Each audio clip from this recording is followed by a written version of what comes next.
আজকের যে রেসিপিটা টিফিন বক্সে যাবে সেটা কিন্তু দারুণ হেলদি একটা রেসিপি। বাচ্চা থেকে বড় বুড়ো সবাই একদম গিল্ট ফ্রি ভাবে খেতে পারবে। এটা হচ্ছে কাবলে ছোলার স্যালাড বা চিকপি স্যালাড। এর জন্য প্রথমেই আমি একটা খেজুরের চাটনি বানিয়ে নেবো। এই চাটনিটা কিন্তু বানিয়ে ফ্রিজে স্টোর করে রেখে দেওয়া যায়, আর যখন প্রয়োজন তখন ইউজ করা যায়। এর জন্য প্রথমেই আমি একটু 5 ফোড়ন, মানে 1 চামচ মতো 5 ফোড়ন আর একটা শুকনো লঙ্কা ড্রাই রোস্ট করে সেটাকে হামানদিস্তায় গুঁড়ো করে নিচ্ছি। কয়েকটা খেজুর বীজ বাদ দিয়ে গরম জলে ভিজিয়ে রেখেছিলাম। তো এবার এই খেজুরটা তুলে মিক্সিতে পেস্ট করে নিচ্ছি। এবারে আমার একটু তেঁতুলের কাঠ লাগবে, তার জন্য যে পুরনো কালো তেঁতুল হয় সেই কালো তেঁতুল একটুখানি গরম জলে ভিজিয়ে রেখেছিলাম। তারপরে একটুখানি চটকে নিলেই দেখবেন তেঁতুলের পাল্প বেরোবে। তো সেই পাল্পটা আমি খেজুরের পেস্টে দিয়ে দিলাম। এর সাথে দিলাম 1 টুকরো গুড় আর একটুখানি পরিমাণ মতো নুন দিয়ে সবটা মিশিয়ে আঁচে চাপিয়ে একটু ফুটিয়ে নেবো। এতে কিন্তু কোনো রকম তেল যাবে না।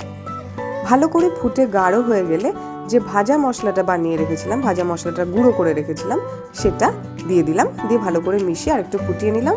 গাঢ় হয়ে গেছে চাটনি এবার রেডি।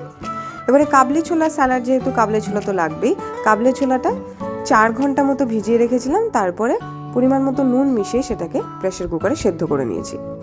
এবার এই ছোলাটা একটা বাটিতে নিয়ে এর মধ্যে কয়েক টুকরো সেদ্ধ করে রাখা আলু দিয়ে দিলাম কুচনো শসা আর পেঁয়াজ। আর এতে এবারে বেশ ভালো পরিমাণ টক দই দেবো। টক দইটাই কিন্তু এই স্যালাডের বেস। এবারে দিয়ে দিলাম যে চাটনিটা বানিয়ে রেখেছিলাম, সেই চাটনিটা, খেজুরের চাটনিটা। পরিমাণ মতো নুন দেবো। নুনটা কিন্তু মনে রাখবেন খুব বেশি যাবে না, যেহেতু চাটনিতেও নুন আছে আর কাবলে ছোলাটাও নুন দিয়ে সেদ্ধ করেছি। সবটা মিশিয়ে নিয়ে লাস্টে আর একটু ভাজা মশলা ছড়িয়ে দেবো, যেটা প্রথমেই বানিয়েছিলাম সেই একটুখানি ভাজা মশলা। সব কিছু মিশিয়ে নিলাম, ব্যাস রেডি। আজকে এটা পরোটার সাথে সার্ভ করছি। একদম হালকা করে একটুখানি ঘি দিয়ে পরোটাটা সেঁকেছিলাম। তো 4 ভাগে কেটে নিয়ে বাটার পেপারে র্যাপ করে দিয়ে দিলাম পরোটা, তার সাথে স্যালাড আর ফলে কিছু তরমুজ। কেমন লাগলো অবশ্যই জানাবেন। সকলে ভালো থাকবেন। আজকে আসি, টাটা।